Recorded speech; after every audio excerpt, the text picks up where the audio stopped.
7 প্রকার নারী জাহান্নামী, যে 7 প্রকার নারীদেরকে রব্বুল আলামিন সরাসরি জাহান্নামী দিয়ে দিবে।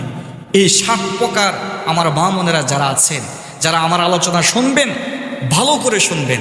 যদি 7টা প্রকার আপনার ভিতরে থাকে, 7টা অভ্যাস আপনার ভিতরে থাকে, 7টার মধ্যে যে কোনো একটা যদি আপনার ভিতরে থাকে, তাহলে আপনি সরাসরি জাহান্নামে যাবেন। সাবধান, সেই 7 প্রকার বদ অভ্যাস থেকে বেঁচে থাকবেন। কেন নয়, রাসূলুল্লাহ সাল্লাল্লাহু আলাইহি ওয়াসাল্লাম তিনি নিজেই বলে দিয়েছেন, সে বদ অভ্যাস হলো ইহুদিদের বদ অভ্যাস, ইহুদি নারীদের। অতএব ইহুদি নারীদের বদ অভ্যাস যদি আপনার মধ্যে থাকে, তাহলে অবশ্যই ইহুদিরা যাবে জাহান্নামে, আপনিও জাহান্নামে চলে যাবেন। নাম্বার 1, আন্নানা। আন্নানা হচ্ছে ওই নারী, যে নারী নিজেদের দিকে খালি টানে, নিজের জন্য সব কিছু করে, খালি নিজেকে দাও, নিজের শাড়ি গয়না সব কিছু নিজের জন্য। কে খেলো না খেলো, কাকে দিল না দিল, কোনো খবর নেই, শুধু খালি নিজের জন্য খালি করে, নিজের জন্য না। মা বোনেরা যারা আছেন, শুধু খালি নিজের জন্য করবেন না, বরং আপনার স্বামীকে খেয়াল করবেন, ছেলে সন্তানের দিকে তাকাবেন, আত্মীয় স্বজন যারা আছে তাদেরকেও নজর রাখবেন। শুধু খালি আপনার দিকে তাকিয়ে আপনি যদি শুধু খালি আপনার দিকে তাকান, আপনার নিজের জন্য সব কিছু করেন, তাহলে দেখবেন এটা হলো ইহুদি নারীদের স্বভাব। আর ইহুদি নারীদের স্বভাব যদি আপনার মাঝে থাকে, তাহলে অবশ্যই আপনি জাহান্নামী হয়ে যাবেন। নাম্বার 2, মান্নানা। মান্নানা হলো ওই নারী, যে নারী কথায় কথায় খোঁটা দেয়, স্বামীকে খালি খোঁটা দেয়, অমুক সমুককে খালি খোঁটা দেয়। আমাদের নারীদের মধ্যে স্বভাবটা বেশি দেখা যাচ্ছে। এই জন্য আমার মা বোনদেরকে বলবো, আমার কলিজার টুকরা মা বোনেরা, অনুরোধ করে বলবো আপনাদেরকে, এই স্বভাব দূর করে দেন। আপনার মাঝে যদি এই স্বভাব থাকে, তাহলে আপনি জাহান্নামী হয়ে যাবেন। কেন নয়, এই স্বভাব হলো ইহুদি নারীদের স্বভাব। মান্নানা, ওই নারী, যেই নারী সব সময় খালি নারী স্বামীকে খোঁটা দেয়, বলে তুমি আমাকে কি দিয়েছো, আমি তো তোমাকে এটা দিয়েছি সেটা দিয়েছি, সব খালি আমি দিয়েছি, তুমি কি আমাকে দিয়েছো কিছু, এইরকম খালি বলতে থাকে। না, আমার মা বোনেরা যারা আছেন, এটা খুব খেয়াল করবেন, আপনি কোনোভাবেই আপনার স্বামীকে আপনি খোঁটা দিবেন না। নাম্বার 3 নাম্বার ওই নারী, সেই নারী হলো হান্নানা, স্বামীর আমানতকে খেয়ানত করে।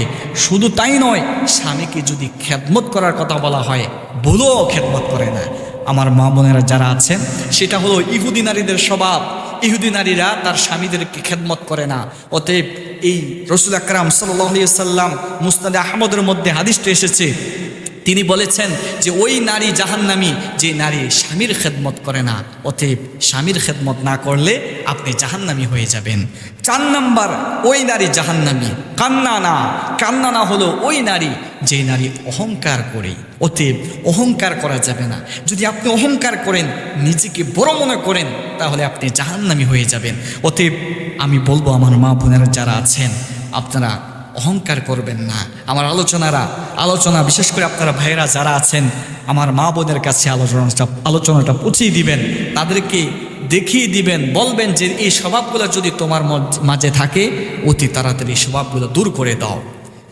5 নাম্বার ওই নারী, হাদ্দাক।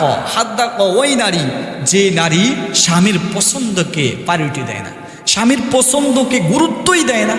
স্বামী একটা জিনিস পছন্দ করে এনেছে, বাজার থেকে ধরেন একটা শাড়ি এনেছে, সে কোনোভাবেই তাকে পছন্দ করে না, যে কি শাড়ি আনলা, তোমার পছন্দ এত নিচু তোমার পছন্দ। শুধু খালি স্বামীকে এই বিভিন্ন ধরনের কথাবার্তা বলতে থাকে। অতএব এটা বলা যাবে না, স্বামীকে তুচ্ছার করা যাবে না। যেটা আপনাকে দিয়েছে স্বামী, সেটা যদি আপনি শুকরিয়া আদায় করে নিতে পারেন, আল্লাহ তাআলা আপনার নিয়ামত বাড়িয়ে দিবে। রব্বুল আলামিন তো কোরআনেই বলে দিয়েছেন, লা ইন শাকারতুম লা আযীদান্নাকুম ওয়া লা ইন কাফারতুম ইন্না আযাবি লাশাদীদ। স্বামীর খেদমত এবং স্বামীর শুকরিয়া আদায় করেন, আল্লাহ তাআলা আপনার নিয়ামত বাড়িয়ে দিবে। 6 নাম্বার ওই নারী, যে নারী হচ্ছে সাদ্দাক হচ্ছে ওই নারী, যেই নারী স্বামীকে হারামের দিকে উৎসাহ দেয় না। ওই নারী আপনি হবেন না, সেটা হচ্ছে ইহুদি নারীদের স্বভাব। আপনার স্বামী যত টাকায় রোজগার করে, হালালভাবে রোজগার করে, সেটা আপনি মেনে নেন, আপনি শুকরিয়া আদায় করে নেন, তাহলে আল্লাহ তাআলা আপনাকে বরকত দিবে। কিন্তু আপনি আরেকজনকে দেখাচ্ছেন, অমুকের স্বামী এতটা ফ্ল্যাট করে ফেলছে, এততলা বাড়ি করে ফেলছে, তুমি কি করছো? তোমার সাথে একই চাকরি করে, অথচ আপনার স্বামী গোশ খায় না, সে গোশ খায়। অতএব তাকে গোশের জন্য, হারামের জন্য আপনি তাকে উৎসাহ দিবেন, সেটা হতে পারে না। অতএব স্বামীকে কোনোভাবেই যদি আপনি হারামের দিকে উৎসাহ দেন তাহলে আপনি হবেন জাহান্নামী। এটা ভালো করে খেয়াল করবেন। 7 নম্বর হলো ওই নারী হলো বাররাক, সেটা হাদিসের ভাষায় বলা হয়েছে বাররাক।